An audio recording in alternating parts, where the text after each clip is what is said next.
तो my dear friends, आज हम लोग डिस्कस करेंगे कुछ क्वेश्चंस के ऊपर, संख्या पद्धति के क्वेश्चन के ऊपर। कल हम लोगों ने जो डिस्कस किया था कि व्हाट इज ए संख्या पद्धति, है ना। संख्या पद्धति क्या है, नंबर सिस्टम क्या है, इसमें हमने कुछ फार्मूले, कुछ सम विषम संख्याओं के बारे में सीखा था, बेसिक सीखा था। तो जो बेसिक वीडियो है वो बहुत इंपॉर्टेंट है, क्योंकि क्वेश्चन आपके जो एग्जाम में आएंगे वो जरूरी नहीं कि आप जो प्रैक्टिस करके जाएं वही क्वेश्चन आपको वहां पे मिले। इसलिए जब तक आपको बेसिक नहीं पता होगा, अगर बेसिक पता है ना तो कोई भी क्वेश्चन कर सकते हैं। जैसे मैंने पहले क्वेश्चन लिखा है कि 84 होल पावर 13, 84 की घात 13 का इकाई का अंक क्या होगा। अब आपने ये तैयार किया, लेकिन वहां तो आ गया 203 की घात 213, तो उसका इकाई का अंक क्या होगा, तो आप होगा ना प्रॉब्लम में आ गए। लेकिन अगर आपको पता है, बेसिक पता है, तो आप उस क्वेश्चन को भी सॉल्व कर सकते हैं आसानी से, है ना। तो देखो जैसे पहला क्वेश्चन है, तो आज हम लोग कुछ क्वेश्चंस की प्रैक्टिस करेंगे। अभी हमने 7 क्वेश्चन लिखे हैं बोर्ड पर, आप इन्हें देख सकते हो। तो पहले ये 7 क्वेश्चन की प्रैक्टिस, उसके बाद कुछ और क्वेश्चन हम लोग लेंगे। तो देखो पहला क्वेश्चन जैसे है कि अगर आपको इस टाइप का क्वेश्चन, यानी आपको क्या करना है, टाइप ऑफ क्वेश्चन पे फोकस करना है। इस टाइप का अगर क्वेश्चन एग्जाम में आए तो कैसे करेंगे, इस पर ये क्वेश्चन आए कैसे करेंगे ये इंपॉर्टेंट नहीं है, इस तरीके का क्वेश्चन कैसे आएगा, अगर आ गया तो कैसे करेंगे, दैट इज इंपॉर्टेंट, वो इंपॉर्टेंट है आपके लिए। तो देखो अगर इस तरह का कोई भी क्वेश्चन आता है तो आप सिंपल तरीके से, अगर मैं बोलूं कि 84 की घात 13 का इकाई का अंक क्या होगा, ये वो वही होगा जो 4 की घात 13 का होगा, 13 का इकाई का अंक होगा, जो इकाई का अंक होगा। ठीक, ये चीज समझ में आ गया ना। इकाई का अंक जो होगा ना वो 4, इसका इकाई का अंक वही होगा जो 4 की घात 13 का इकाई का अंक होगा। अब 4 की घात 13 का तो मतलब ये हो गया ना, 4 का 13 बार गुणा 4 गुणा 4 गुणा 4 गुणा 4, दैट इज लॉन्ग प्रोसेस। तो इसको इस तरह नहीं करेंगे, फिर क्या करेंगे, आप 13 में कहीं 4 का भाग दे दो, तो क्या आएगा, 4 3 12, क्या बचा 1। यानी कि मैं इसको लिख सकता हूं 3 गुणा 4 धन 1। समझ में आ रहा है ना। अब देखो एक चीज समझो, ये 4 का भाग इस 4 की वजह से नहीं दिया गया, यहां कुछ भी होता मैं 4 का ही भाग देता है। उसका एक रीजन है कि एक सीक्वेंस के बाद नंबर रिपीटेशन करता है, रिपीट करता है इकाई का अंक, इसलिए 4 का भाग दिया गया। तो यहां पर आपका अब जो इकाई का अंक क्या आएगा, जो लास्ट में बचेगा भाग देने की, ये तो पूरा पूरा भाग ही चला गया, जो शेष बचा ना वही आपने यहां लिखा ना, तो वही आप लिख दीजिए 4 की घात 1, यानी कि इकाई का अंक क्या होगा, 4 होगा। तो ये से इसे आ गया आपका क्वेश्चन नंबर 1। अब देखो क्वेश्चन नंबर 2 कह रहा है कि 101, 102, 103 ऐसे 200 का योग क्या होगा। तो इसके लिए आपको एक बहुत ही सिंपल फार्मूला में बता देता हूं कि देखो पहले तो आप ये देखो कि 101 और 200 के बीच में कितने संख्याएं होंगी, तो आप बोलोगे 100 संख्याएं होंगी।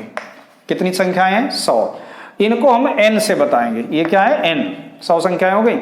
और इसका देखो पहला नंबर क्या है, पहली संख्या है आपकी 101, इसको हम a से बताएंगे, दैट इज a। ये चीज समझ में आ गई। उसके बाद इसका लास्ट यानी अंतिम संख्या क्या है आपकी, 200, अंतिम संख्या 200, उसको हम दिखाएंगे L से। ऐसे आपने सिंबल बना, ये सिंबल याद करना बहुत आसान है। कितने नंबर हैं, कितने नंबर, थोड़ा इंग्लिश में बोलेंगे तो कितने नंबर हैं, तो n आ गया ना, नंबर n, तो n हो गया 100 नंबर n। ठीक, पहला यानी A से शुरू होती है अल्फाबेट, पहला नंबर यानी A से दिखा दिया। L का मतलब हो गया 200, 200 मतलब लास्ट अंतिम, वो L से दिखा दिया। ठीक, अब देखो इनका योग क्या होगा, जो इनका योग आएगा वो क्या आएगा, फार्मूला एक याद कर लो, NA प्लस L बटे 2, NA प्लस L बटे 2, यानी कि जो नंबर है उसको लिखो, पहला नंबर है उसको लिखो, अंतिम नंबर है उसको लिखो और बटे 2 कर दो। ठीक, तो भैया कितना आएगा, देखो ये तो आ गया कितना, 50, तो 50 गुणा और ये हो गया 301, जरा इंटू कर लो भाई, तो 0, 5 एकम 5, 0 और 5 3 15। समझ में आ गया, 15 यानी कि कितना आ जाएगा, 1 लाख इकाई दाई सैकड़ा 10, यानी 15,050 हो गया आपका। ठीक, इस तरह से। क्वेश्चन नंबर 3 देखो, तो ये समझ में आ गया ना, ये फार्मूला याद रखो। That is a very important formula. Third number कह रहा है कि यदि 17 की घात 200 को 18 से भाग दें। ये भी बहुत अच्छा और इंपॉर्टेंट क्वेश्चन है कि 17 इस टाइप का क्वेश्चन अगर आए तो कैसे करेंगे। तो ये बेसिकली जो है जिन्होंने गणित पढ़ी है 12th क्लास तक वो समझ सकते हैं कि ये द्विपद प्रमेय के ऊपर डिपेंड है। द्विपद प्रमेय इंग्लिश में बोलते हैं बाइनोमियल थ्योरम, ये बाइनोमियल थ्योरम पर डिपेंड है। उसके थ्रू हम लोग इस क्वेश्चन को सॉल्व करते हैं। तो देखो उतना थ्योरम तो हमें करना नहीं, हमें तो अपनी शॉर्ट टेक्निक अपनाई। तो 17 लिखा है और 18 से भाग जा रहा है, तो 17 को हम लोग लिख सकते हैं 18 - 1 लिख सकते हैं। और घात कितनी है 200, ठीक। तो भाग दें तो शेषफल क्या आ गया, तो आप डायरेक्ट लिखो शेषफल इक्वल टू जो भी यहां लिखा है -1 लिखा है तो -1 की घात लिख दो कितनी 200, ठीक। ये क्या है एक सम संख्या है, सम है, इसलिए इसका आंसर भी क्या आएगा 1 आएगा अगर ये सम है तो। और अगर ये विषम होता मान लो 201 होता तो क्या आता -1 आता। क्यों, देखो 1 के ऊपर ऐसे आप समझो कि 1 के ऊपर आप कुछ भी लिख दो, 3 लिखो, 4 लिखो, 5, 6, 7, 1000, 1 लाख, 2 लाख, उसकी वैल्यू हमेशा 1 रहती है, हमेशा क्या रहती है 1। लेकिन जब माइनस आ जाता है, जैसे माइनस लिखा -1 की घात 3, तो इसमें भी कंफ्यूजन है। अगर यहाँ ऑड है, ऑड का मतलब अगर विषम संख्या घात में है, घात में अगर विषम संख्या है -1 के ऊपर तो आंसर हमेशा माइनस का ही आएगा, ये ध्यान रखो, माइनस का ही 1 आएगा। लेकिन ये ध्यान रखना होगा कि ये ऐसे लिखाओ ब्रैकेट के ऊपर तभी आएगा है। और अगर यहाँ इस तरीके से ना लिख के मैंने कुछ ऐसे क्वेश्चन ने पूछ दिया 1 और फिर घात 4, तो इस माइनस से कोई लेना देना नहीं, इसका आंसर -1 ही आएगा। ये मुझे ध्यान रखना होगा, है ना। ब्रैकेट आगे हम लोग पढ़ेंगे तो समझ में आएगा कितना इंपॉर्टेंट होता है। तो इसका शेषफल कितना आ गया बेटा 1, ये समझ में आ गया अच्छे से, ठीक। अब इतना नोट करो, फिर आगे हम लोग करते हैं।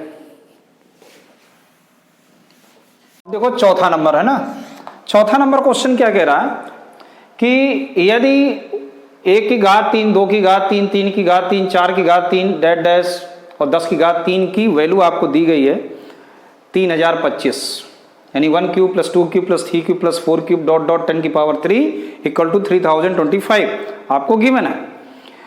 और कह रहा है कि फाइंड द वैल्यू ऑफ, तो आपको इसकी वैल्यू बतानी किसकी 2 की पावर 3 + 4 की पावर 3 + 6 की पावर 3 + डॉट 20 की पावर 3, यानी 2 की घात 3 + 4 की घात 3 + 6 की घात 3 + डॉट 20 की घात 3 का मान क्या होगा, ठीक। अब जरा देखो इस क्वेश्चन को बहुत अच्छे से आप देखो कि 2 की घात 3 और 4 की घात 3, 6 की घात 3, इसको हम लोग किस तरह लिखेंगे, इस पर हम लोग थोड़ी डिस्कशन करेंगे, चर्चा करेंगे कि इस टाइप के क्वेश्चन हम लोग कैसे करें।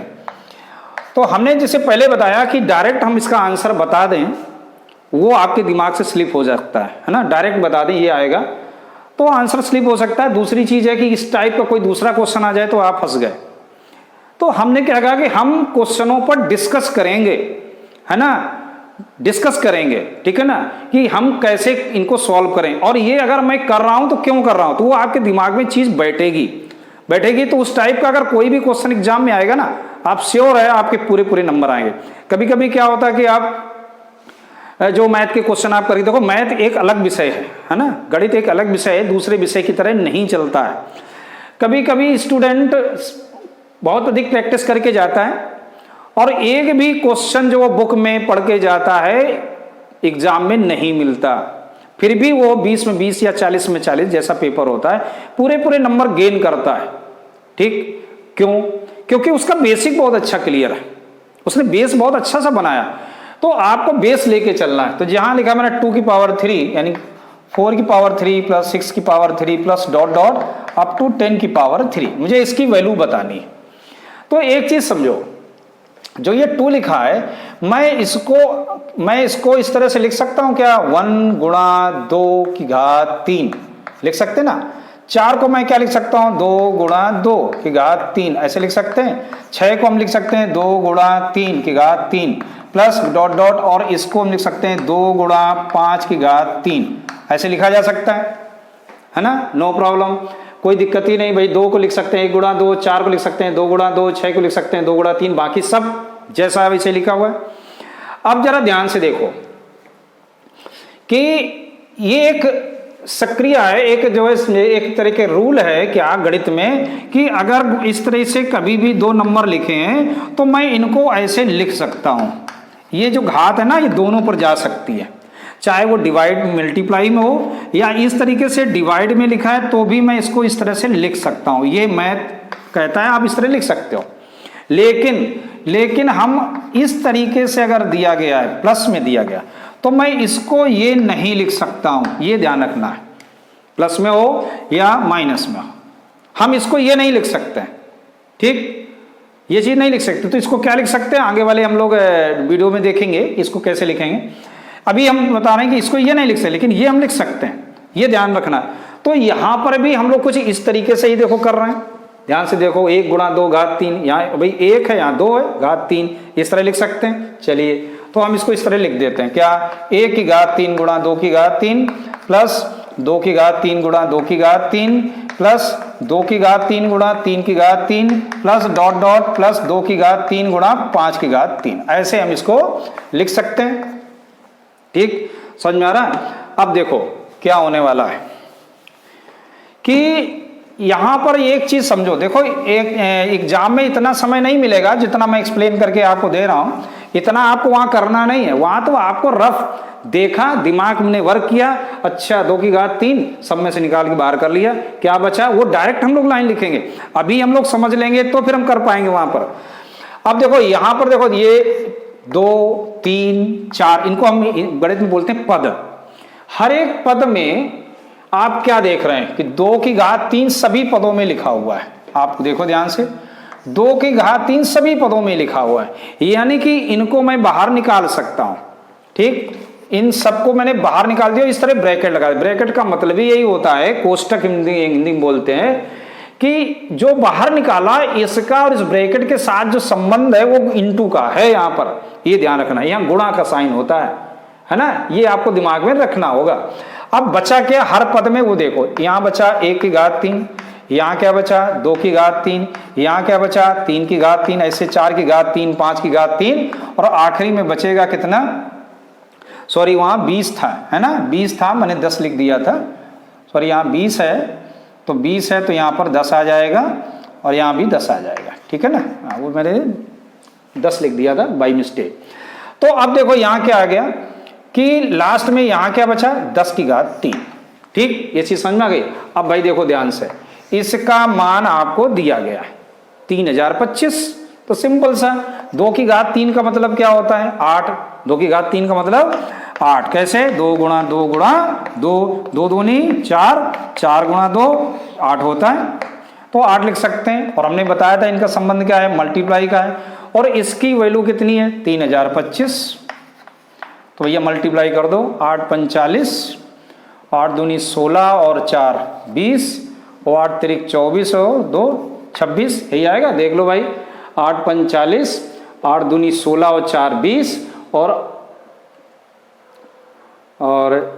कितना 2600 कैसे है, 8 5 40, 8 दूनी 16 4 20, 20 आएगा, है ना, 2 और 8 तिरिक 24, ये आया। ठीक, तो 24,200 ये आपका आंसर आ गया। समझ में आ गया अच्छे से। तो सिंपल तरीके से आपको करना है। अब आगे देखो, क्वेश्चन नंबर 4 हो गया, क्वेश्चन नंबर 5 देखो।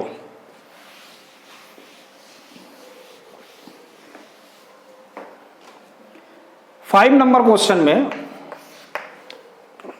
कह रहा है प्रथम 20 विषम प्राकृतिक संख्याओं का योग क्या होगा। हम लोगों ने पिछले वीडियो में सीखा था कि प्रथम 20 संख्याओं का योग, तो या प्रथम n संख्याओं का योग क्या लिखा था n², तो इसका सीधा सीधा आंसर हो जाएगा 20, है ना, तो 20 गुणा 20, जितनी विषम संख्याएं हैं उसी का 2 बार इंटू कर दो, तो क्या आ गया आंसर 400। क्यों, क्योंकि हमने फार्मूला सीखा था ना n² होता है, विषम संख्याओं का योग क्या होता है n² होता है। ये किस पर वर्क करता है, ये भी अर्थमेटिक प्रोग्रेशन में आता है, यानी कि समानांतर श्रेणी में आता है। ठीक, अगर एक्सप्लेनेशन है तो काफ़ी बड़ा, आप इतना ही बस याद रखो। एक्सप्लेनेशन तो ये है कि प्रथम 20 संख्याओं का मतलब हो गया 1 + 3 + 5 + 7 और आगे कितनी 20 तक, है ना, यानी n यहाँ क्या है 20। तो 20 ऐसे हमें नंबर बताने। तो देखो यहाँ पर n कितना है 20 है, a यहाँ पर है 1 और इनका डिफरेंस है वो है 2। तो फार्मूला जो बनता है वो सम का, उसका फार्मूला अलग होता है। फार्मूला क्या होता है n/2 2a + n-1 × d। इस फार्मूले का हम लोग यूज कर रहे हैं। अब देखो डायरेक्ट हमने बता दिया आपको 400। अब इस फार्मूले से देखो क्या आएगा, तो 20 था तो 20/2 हो गया। a का मतलब हमने पहले ही बताया पहला होता है, n का मतलब यहाँ मालूम है 20 है, और d का मतलब होता है डिफरेंस। डिफरेंस का मतलब होता है अंतर, दो पदों में क्या अंतर है, दो संख्याओं के बीच में अंतर कितने का है 2 का।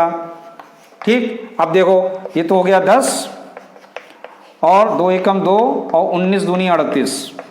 19 दूनी 38 मतलब 20 - 1 हो गया 19, 19 दूनी 38, 38 और 2 40, तो 10 × 40 कितना आ गया देखो 400 आया। तो इस पूरे फार्मूले को एक सिंपल चीज में चेंज कर दिया गया n² में। तो ये एक फार्मूला होता है जिससे ये बना। हमें इससे कोई लेना देना नहीं, क्योंकि हम कंपटीशन एग्जाम की तैयारी कर रहे हैं, हम कोई एकेडमिक में नहीं जाएंगे, है ना। लेकिन आपको कहीं कहीं बीच बीच में मैं बता दूंगा, तो उससे क्या होगा, आपको एक मेमोरी में एक चीज फीड हो जाएगी। फीड हो जाने का मतलब कुछ देखा तो ये कुछ याद आया, अरे ये क्वेश्चन ये था, अच्छा इसमें वो एक फार्मूला ड्राइव करके सर ने बताया था, उस तरीके से किया था इसको। तो क्या होता है ये n² होता है। तो ऐसे आप डायरेक्ट वैल्यू रख देंगे। अब देखो 6 नंबर, निम्न में परिमेय संख्या है। कौन सी परिमेय संख्या है? परिमेय संख्या को इंग्लिश में कहते हैं रेशनल नंबर। रेशनल नंबर वो होते हैं जिनको हम p/q में लिख सकते हैं। परिमेय संख्याएं क्या हैं जिनको, अब इसमें क्या करना होगा, एक एक आपको चेक करना पड़ेगा। ठीक, चलिए एक एक को चेक करते हैं। जैसे पहला क्या है 2 सही 1/4, यानी कि अगर मैं इसको सॉल्व करूं तो 4 दूनी 8 1 9 9/4 आता है, सबको आता है वो सॉल्व करना है। तो 4 का गुणा 2 में करो, एक उसको जोड़ दो, 4 दूनी 8 1 9/4। अब देखो इसका वर्गमूल होता है क्या 9 का वर्गमूल, आगे हम लोग वर्गमूल सीखेंगे, हालांकि वर्गमूल का एक क्वेश्चन है। वर्गमूल थोड़ा सा मैं हिंट दे दूं तो देखो 9 लिखा है, वर्गमूल किसका निकल सकता है, ऐसे नंबरों का जिनका आपस में ही मल्टीप्लाई होके बनता है। जो जैसे 9 को हम लिख सकते हैं 3 × 3, 4 को हम लिख सकते हैं क्या 2 × 2। तो ऐसे नंबरों का ही हम केवल वर्गमूल निकाल सकते हैं। तो 9 का वर्गमूल 3 होता है और 4 का वर्गमूल 2 होता है, यानी कि ये परिमेय संख्या है आपकी, क्योंकि 3/2 that is a one rational number, ये परिमेय संख्या है। अब देखो सेकंड पार्ट, हालांकि पहले ही आंसर आपको मिल गया, डोंट वरी, √2, लेकिन डिस्कस आप कर लीजिएगा, जिसमें कभी दूसरा क्वेश्चन कोई फंस जाए तो आप कर तो पाओ ना। √2 देखो दैट इज नॉट ए, क्योंकि 2 का हम स्क्वायर रूट नहीं निकाल सकते, क्योंकि 2 ऐसे नहीं मिल सकता। जैसे 9 मिल गया 3 × 3 करने पर, तो 2 कभी मिल सकता है ऐसे क्या 2 × 2 या 1 × 1 करने पर 2 तो मिलेगा नहीं, इसलिए ये परिमेय संख्या नहीं होगी। परिमेय संख्या के ऊपर कभी ये करणी नहीं लगा होगा, करणी का साइन है ना ये, यानी कि जो स्क्वायर रूट बोलते हैं इंग्लिश में और वर्गमूल का साइन बोलते हैं हिंदी में, करणी करणी भी इसको बोलते हैं, तो ये साइन नहीं होना चाहिए। तो यहां तो था लेकिन इसको सॉल्व किया तो गायब हो गया, इसलिए ये परिमेय संख्या बन गई हमारी, तो ये नहीं हो गया। अब देखो थर्ड नंबर, तो थर्ड नंबर में कह रहा है 4 सही 1/2 लिखा है, 4 सही 1/2। तो अब देखो ये था 2 सही 1/4, ये 4 सही 1/2 है ना। तो 2 चौको 8 1 9, 9/2। तो यहां पर एक चीज आप समझो, एक चीज ये देखो कि 9/2 में 9 का तो आप वर्गमूल निकाल सकते हो, कितना 3, लेकिन भैया 2 का नहीं निकलेगा, तो ये भी क्या नहीं हुई, परिमेय संख्या नहीं हुई, क्योंकि मुझे तो वो नंबर चाहिए ना जो पूरा पूरा कैसा, जैसे इस तरह से हमने लिखा था पहला, ये नंबर चाहिए हमको, कहीं भी न तो अंश में ना ही हर में आपका वर्गमूल का साइन नहीं होना चाहिए, वही नंबर आपकी परिमेय नंबर होगी, बस इतना ही समझो आप। फिर लास्ट वाला फोर्थ नंबर क्या है, देखो फोर्थ है 2 सही 3/4, 2 सही 3/4। अब देखो 4 दूनी 8, 8 3 11, 11/4। अब इसमें देखो 4 का तो होता है, 11 का नहीं होता, तो 11 तो ऊपर बना रहेगा वर्गमूल के अंदर, और 4 आ गया 2, 4 का हो गया वर्गमूल 2। ठीक, तो ये भी परिमेय नहीं होगा। क्यों? ऊपर वाला गड़बड़ कर गया, इसमें नीचे वाले ने गड़बड़ कर दिया, इसमें ऊपर वाले ने गड़बड़ कर दिया, इसमें एक ही था वो भी दिक्कत कर गया। केवल एक ऐसा पहला ऑप्शन था जो हमारा एक परिमेय संख्या को बता रहा है। ठीक, ये चीज समझ में आ गई। अब देखो लास्ट क्वेश्चन अपना 7वां नंबर, कि निम्न पूर्णांकों में से किसका अंतर -5 है। अंतर का मतलब होता है डिफरेंस। 2 नंबरों को हम माइनस करें और -5 मिल जाए, तो इसमें भी हमको एक एक चेक करना पड़ेगा, ये ध्यान रखना। इसमें भी हम लोग एक एक को चेक करेंगे।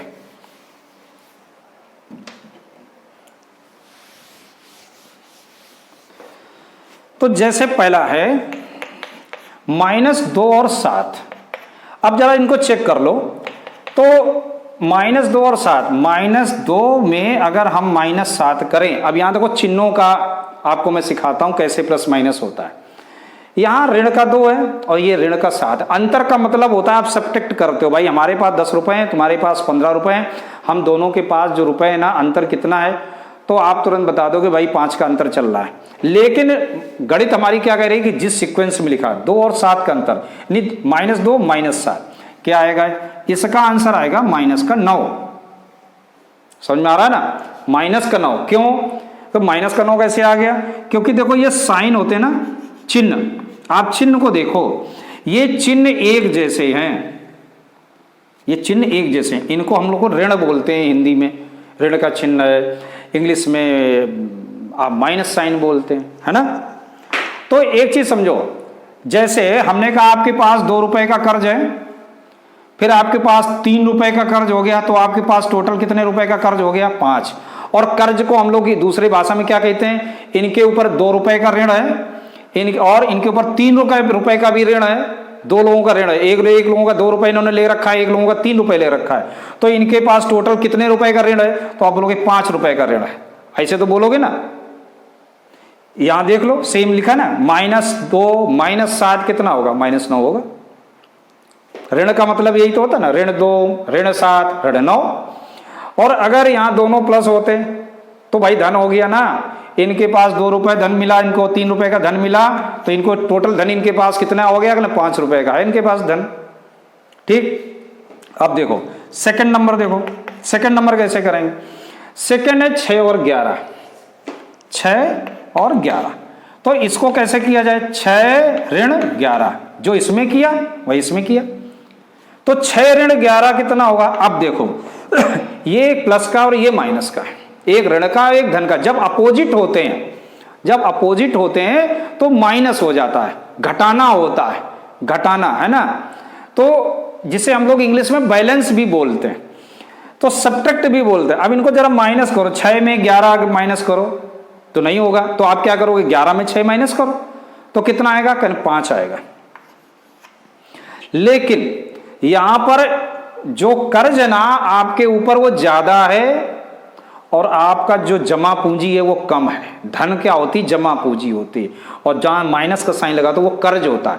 तब भी आपके पास 11 रुपए का कर्ज था, आपने 6 रुपए की कैसे अर्निंग की और आपने कर्जदार को दिए जाके, अब कितने रुपए का कर्ज बचा, तो आप बोलोगे 5 रुपए का कर्ज बचा।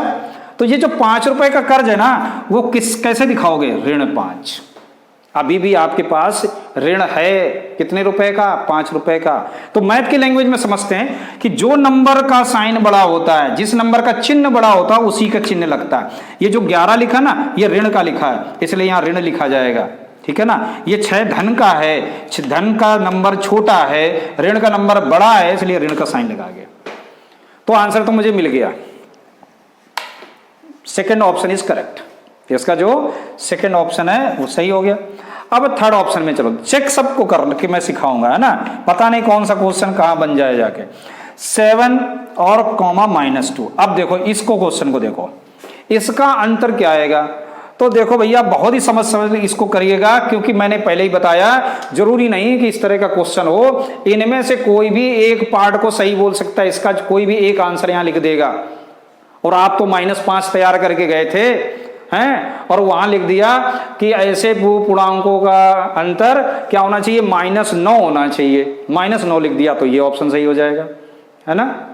है यहां कर देगा 9 कर देगा तो फिर क्या होगा, -1 कर देगा, तो सबके आंसर है नीचे एक एक ऑप्शन में सब दिया गया। तो देखो 7 लिखो, और जैसे हम अंतर का मतलब होता है माइनस, लेकिन यहां तो पहले से ही इसमें माइनस लगा हुआ है, इसलिए इस तरह से ब्रैकेट लगा दो। पहले से अगर माइनस है, देखो प्लस लिखा है ना, नो टेंशन, लेकिन अगर पहले से माइनस है तो आप यहां ब्रैकेट में लिखो। इसका एक स्टेप और बढ़ जाएगा, क्या कि 7 लिखो, और यहां भी माइनस है, यहां भी माइनस, और माइनस माइनस जब टकराएंगे तो प्लस बनेगा। माइनस गुणा माइनस क्या होता है, प्लस होता है ना, तो प्लस लिख दीजिएगा, 2 लिख दीजिएगा, इसका आंसर क्या आएगा 9। समझ में आ गया अच्छे से, इनका अंतर 9 है। ऐसे ही 4th नंबर में चलिएगा। 4th नंबर क्या कहता है, -3 एंड -2। अब देखो इसको 3 माइनस का 3 था, यहां भी देखो माइनस है, इसलिए मैं इसको भी ब्रैकेट में लिखूंगा, और यहां माइनस का 3 आएगा, माइनस माइनस बेटा क्या हो गया प्लस, और ये आ गया 2। So what is the answer, तो विच ऑप्शन इज करेक्ट। और इनमें से कोई भी यहां लिख सकता है और आपसे पूछ सकता है, ये चीज समझ में आया। तो ऐसे हमने 7 क्वेश्चन की प्रैक्टिस की। चलो और हम थोड़े क्वेश्चन देखते हैं हम लोग। तो अब देखो क्वेश्चन नंबर 8। तो 8th क्वेश्चन कह रहा है कि -1 - 1/2, 1 - 1/3, 1 - 1/4 डॉट डॉट 1 - 1/n का मान क्या होगा। अब देखो यहां पर एक चीज समझना है कि यहां पर सब ये मल्टीप्लाई है, क्या है सब मल्टीप्लाई में, तो थोड़ा सा आप इसको सिंप्लीफाई परे करो, हर एक ब्रैकेट को जो ये कोष्टक लगे हुए ना इनको सॉल्व करो। तो 1 - 1/2 यानी 1 ऋण 1/2 कितना आएगा, तो कैसे करेंगे आपको मालूम है ना, 2 एकम 2 - 1, जैसे प्लस करते थे ना। देखो एक चीज समझो आप, 1 धन ये, इसका मतलब ये होता है 1 + 1/2, इसका मतलब ये है ना। और अगर यहां पर माइनस लगा है तो किसको कैसे सॉल्व करेंगे, 2 एकम 2 - 1 2 1, तो 1/2 हो गया, गुणा ऐसे इसको देखो 3 एकम 3 - 1 कितना हो गया, तो 2/3। ठीक, ऐसे अगला क्या होगा, 4 एकम 4 - 1 3, यानी कि 3/4, और इनटू इसी तरीके से क्रम चलता रहेगा कहां तक, जहां तक आपका लास्ट वाला क्या है 1 - 1/n तक। तो जैसे इनको मैंने सॉल्व किया ऐसे मैं इनको भी सॉल्व करूंगा। तो लास्ट वाला क्या आएगा, देखो n का हम क्या कर रहे थे, 4 का गुणा 1 में कर रहे थे, ठीक, ऐसे ही हम n का गुणा 1 में करेंगे तो क्या आएगा, n आएगा, और माइनस का 1, यानी क्या आएगा यहां पर n - 1/n। ये चीज समझ में आ गया। तो जरा ध्यान से देखो बेटा, अगर मैं इसके आगे और लिखूं तो क्या आएगा, 4/5 आएगा, और आगे बढ़े तो 5/6 आएगा, और आगे बढ़े, इस तरह से हम अगर बढ़ते जाएं, और ये तुम्हारा लास्ट वाला है। तो एक चीज समझो, देखो यहाँ 5 है तो यहाँ 5 है, 4 है तो यहाँ 4 है, यहाँ 3 है तो 3 है, 2 है तो यहाँ 2 है। तो ऐसे यहां भी क्या होगा, n - 1 है तो यहां भी क्या आएगा, कुछ n - 1 आएगा, ठीक, तो यहां पर कुछ आएगा, इससे एक कम आएगा यहां पर, यानी n - 2 रहा होगा, फिर यहां आएगा। तो ऐसे एक चेन चल रही है, ठीक, ये चीज समझ में आ गई। ऐसे एक चेन यहां पर आ रही है। तो कहने का मतलब ये कि देखो ये 2 को कैंसिल करेगा, ये 3 से कैंसिल करेगा, 4 से कैंसिल होगा, 5 से होगा, ऐसे 6 से होगा, इस तरह से डायगोनल सिंग में, है ना, ये ऐसे कैंसिल होते चले जाएंगे, ये इससे कैंसिल होगा, फिर लास्ट में ये कैंसिल हो जाएगा, ऐसे कैंसिल हो गए, सब कटते चले जाएंगे, केवल क्या बचा 1 और यहाँ बचा n। तो इसका आंसर क्या आएगा 1/9n, यानी कि ए ऑप्शन इज करेक्ट, इसका ए ऑप्शन सही होगा। इस तरीके से ये सॉल्व करके बताया गया कि इसका ऑप्शन 1/n है। 9th क्वेश्चन देखो, 9th क्वेश्चन में कह रहा है कि 100 से 200 के बीच में, that is very important question, कि 100 और 200 के बीच में आने वाले उन पूर्णांकों को जो 9 और 6 दोनों से विभाजित हो जाएं। एक से विभाजित होने वाले तो सिंपल होते हैं, लेकिन जो दोनों से विभाजित हो जाएं उनको कैसे करेंगे। तो 1 से विभाजित अगर हम बात करें केवल 9 से विभाजित होने वाले, तो भैया ठीक है, देखो मैं दोनों को बता देता हूँ, ठीक है ना। आप कहोगे सर 9 और 6 दोनों से, बोले एक ही नहीं आ रहा है, आप दोनों की बात कर रहे हैं कि 9 और 6 दोनों से विभाजित होने, यहाँ 9 का ही नहीं आ रहा है, 9 से विभाजित होने वाले कैसे करेंगे। तो हमने अभी बताया भी था शायद कि आप सबसे पहले क्या करो, मान लो मैं एक को मैं बता देता हूँ कि 9 से विभाजित होने वाले कितने होंगे। तो बहुत ही सिंपल तरीके से आप समझो कि सबसे पहले तो आप इसमें 9 का भाग दो, क्योंकि 100 और 200 के बीच की बात करें तो पहला वो कौन सा संख्या होगी, पहला पूर्णांक कौन होगा 100 के बाद जिसमें 9 का भाग जाएगा। तो देखो कैसे, पहले आप 9 का भाग 100 में दे दो, तो 9 एकम 9, एक बचा, 9 एकम 9, एक, यानी कि जो पहला एक 9 एकम 9 और सॉरी 1 है यहाँ पर, 9 एकम 9, यानी कि अगर हम 12 नवैया 108 करें, यानी पहला नंबर आपका कौन सा होगा 100 के बाद, क्योंकि 11 नवैया 99, 99 के बाद आपको 108 मिलेगा, ठीक। तो 100 और 200 के बीच में पहला आपको जो पूर्णांक मिला वो मिला 108, यहां तक समझ में आ गया। अब लिखा है 200, तो आखिरी वाला भी पता कर लो भाई, लास्ट वाला कौन सा रहा होगा। तो आप इसमें 9 का भाग अब 200 में दे दो, 9 एकम 9, 9 दूनी 18, 2 बचा, 9 दूनी 18, 2 बचा, यानी कि जो लास्ट में रहा होगा वो 198, 198 रहा होगा भाई। 200 में ये 2 माइनस कर दो तो मिल गया ना, यानी कि पहला है 108, दूसरा है 198, और हर एक नंबर के बीच में गैप कितने का होगा 9 का, अंतर कितने का रहेगा 9 का। पहला 108 है तो दूसरा क्या रहेगा 9 8 17 है ना, फिर क्या रहेगा, हर एक नंबर के बीच में 9 का गैप है। ये चीज क्लियर, ठीक। अब हमें ये पता करने होगा कि कितने इसमें संख्याएं हैं, ये तो हमसे पूछ रहा है, तो इसके लिए एक फार्मूला याद रखो, क्या कि 198, यानी कि मैं फार्मूला लिखता हूं, ये लास्ट है एल है, इसको हमने ए बोला, पहला वाला क्या होगा ए, और इनके बीच में हर एक दो पूर्णांकों के बीच में जो डिफरेंस है, अंतर है, उसको हमने हमेशा डी से दिखाओ, कितना है 9 का। तो एक फार्मूला लगाओ, एल इक्वल टू, मैं फार्मूला पहले पूरा लिखता हूं फिर शॉर्टकट में लिखता हूं जिससे आपको समझ में आ जाए। तो यहां पर मुझे एन निकालना हो तो मैं फार्मूला लगाऊंगा एल माइनस ए बटे डी और प्लस 1।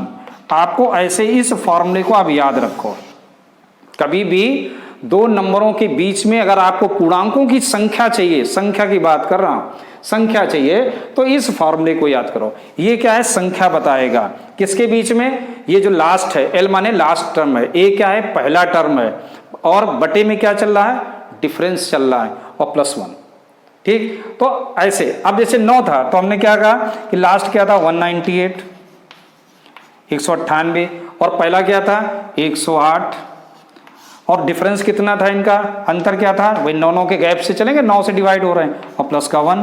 तो जरा सॉल्व कर लो भाई, कितना आ गया, ये 90 आ गया, 90 बटे 9 धन 1, तो यहाँ गया 10, कितने हो गए 11 हो गए, ठीक, क्या समझ में आ गया। चलिए, तो भाई ऐसे 9 का 6 का किसी का भी आप निकाल सकते हो। तो हम बात कर रहे थे कि ऐसे पूर्णांक की संख्या बताओ जो 9 और 6 दोनों से विभाजित हो जाएं, ऐसे पूर्णांक कितने होंगे। तो देखो कैसे, कि सबसे पहले तो आप 9 और 6 का एचसीएफ निकाल लो। वो नंबर जो 9 और 6 से दोनों से विभाजित हो रहा है वो छोटे से छोटा नंबर कौन सा है, एलसीएम है ना। स्पेसिफिकली क्या निकालेंगे एलसीएम, एलसीएम मतलब लघुत्तम समाप वर्ग, आपने सीखा होगा। तो 9 और 6 का जो एलसीएम होता है वो 18 होता है। 9 और 6 का एलसीएम क्या होता है 18 होता है। वो कैसे आ गया, तो इसका एक प्रोसेस है कि 9 लिखिएगा 6 लिखिएगा, और सबसे पहले इसमें 2 का भाग अगर जा रहा है तो 9 में नहीं जाएगा, 6 में जाएगा 3 बार। अब इसमें देखो 3 का भाग जाएगा, 3 तिरका 9, 3 एकम 3, फिर 3 का जाएगा, जब तक एक एक न मिल जाए तब तक आप भाग देते रहिएगा। फिर इन सबका गुणा कर दीजिएगा, 2 तिहाई 6, 6 तिरिक 18। तो एचसीएफ कितना आएगा, एलसीएम कितना आएगा 18, ठीक। ध्यान से समझना इस क्वेश्चन को। तो इसका जो एचसीएफ हमने निकाला वो आ गया 18। एलसीएम क्या आया, एलसीएम आ गया 18। अब देखो 100 से 200 के बीच में, जैसे हमने 9 वाला अभी किया कि 9 से भाग चला जाए, ऐसे कितनी संख्याएं हैं, ऐसे अब 18 के आ गया। तो पहला नंबर क्या होगा 100 के बाद 108, है ना, 6 48, 6 एकम 4 है ना, 18 छक्का 108, 6 6 48, 6 एकम 6 4 10। ठीक, पहला नंबर क्या होगा 108, दूसरा नंबर क्या होगा, तो आगे और 18 126 हो जाएगा। ठीक है, 18 छक्का 108, 18 सत्ते 126 और 18 144 ऐसे बढ़ते चले जाएंगे। लास्ट वाला क्या होगा, है ना, पहला और लास्ट से हमें मतलब है, तो लास्ट वाला क्या होगा, तो आप क्या करो 18 का भाग 200 में दे के देख लो भैया, 18 एकम 18, 2 बचा 0, 18 एकम 18, यहाँ 2 बचा यानी कि 198 होगा। आखिरी जो नंबर होगा जिसमें 18 का भाग जा रहा है वो 198 है, पहला नंबर क्या है 108 है। ठीक, अब जैसे हमने किया था फॉर्मूला क्या लिखा था याद है आपको, n equal to L minus A upon D plus 1। ठीक है ना, समझ में आ गया ना, L क्या था आखिरी वाला, A क्या था पहला वाला, और डिफरेंस कितना चल रहा है जिससे हम भाग दे रहे हैं, भाग किससे कर रहे हैं 18 से, तो 18 का डिफरेंस चल रहा है, तो D क्या हो गया 18। अब वैल्यू रख दो ना, L की वैल्यू क्या, मान क्या है 198, A का मान क्या है 108 बटे 18 धन 1। ठीक, तो क्या आ जाएगा माइनस कर लो 90 बटे 18 धन 1, 18 पंचे 90, 5 5 1 6, ऐसे आ गया। तो अब आप कहोगे इतना सिंपल था, ये तुम डायरेक्ट ही अपन 18 की टेबल लिख लेते और 6 बार और आ जाता अपना, है ना। ठीक है, मैं मानता हूँ इस तरह इससे जल्दी से वहां पर पहुंच जाते, लेकिन सोचो जरा, इसकी जगह क्वेश्चन कोई आ गया यहाँ 500 लिखा हुआ या 600 लिखा हुआ 200 की जगह, या 1000 में लिखा हुआ, तो आप कैसे करोगे, क्या इसे टेबल लिखते रहोगे बैठ के, नहीं ना। तो आपको ये मेथड यानी इस फॉर्मूले का यूज कॉमन है। आप इस समय किसी क्वेश्चन छोटा क्वेश्चन देख के ये ना सोचो कि ऐसे भी कर लें, लेकिन नहीं, सोचो उस सिचुएशन को, क्वेश्चन चेंज कर दिया है तो क्या होगा। ठीक, ऐसे हो गया। अब देखो एक लास्ट क्वेश्चन, क्वेश्चन नंबर 10। देखिए 10th क्वेश्चन कह रहा है 92, 98, 84, 80 में कौन सा पद 0 है, कौन सा पद 0 है, that is a very important question.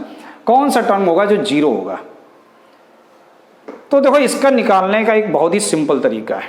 क्या, हमने मान लिया कि वो पद हमारा एक L है, लास्ट वाला पद कौन सा है L है, वो क्या है 0 है। ठीक, जिसमें ये देखो एक सीक्वेंस है 92 फिर 88 फिर 84, एक सीक्वेंस बन रही है, 4 4 के अंतर से चल रही है ये सीक्वेंस, सब में क्या है 4 का अंतर है। तो यहां पर जो पहला है वो है 92। ठीक, L हमें लास्ट वाला मालूम है 0 है। ठीक है, समझ में आ गया। और यहां पर D क्या है, तो आप देखोगे D हमेशा जो निकालेंगे डिफरेंस, वो सेकंड में फर्स्ट को माइनस करेंगे आप हमेशा, चाहे वो बड़ा हो चाहे छोटा हो, यानी कि आपको डिफरेंस निकालना है तो 88 माइनस 92 करना होगा, ये याद रखना है। तो भैया माइनस करोगे तो क्या आएगा, माइनस का 4 आएगा, ऋण का 4, क्योंकि माइनस का नंबर बड़ा है, अभी हमने कुछ देर पहले डिस्कस किया था, ये माइनस का 4 आएगा। तो यहाँ क्या लिख दें, माइनस का 4। अब देखो वही formula, n equal to L minus a बटे डी और प्लस का 1, यही तो फार्मूला सीखा ना हमने। तो देखो क्या आएगा, L की जगह 0 ऋण 92 बटे माइनस का 4 प्लस का 1, तो 0 से मतलब नहीं, ये आ गया 92 बटे माइनस का 4 प्लस 1। ये देखो दोनों तरफ ऋण है ना, तो कट जाएगा ऐसे, और 4 का भाग दो, 4 दूनी 8, 4 3 12, तो क्या आ गया आंसर 24। तो 24वां जो पद होगा इसका जो 24वां पद होगा इस सीरीज का, वो 0 होगा। ये आया समझ में। तो ऐसे हमने थोड़े बहुत क्वेश्चन की प्रैक्टिस की। अब हम लोग अगले टॉपिक पर मिलेंगे। Okay, thank you.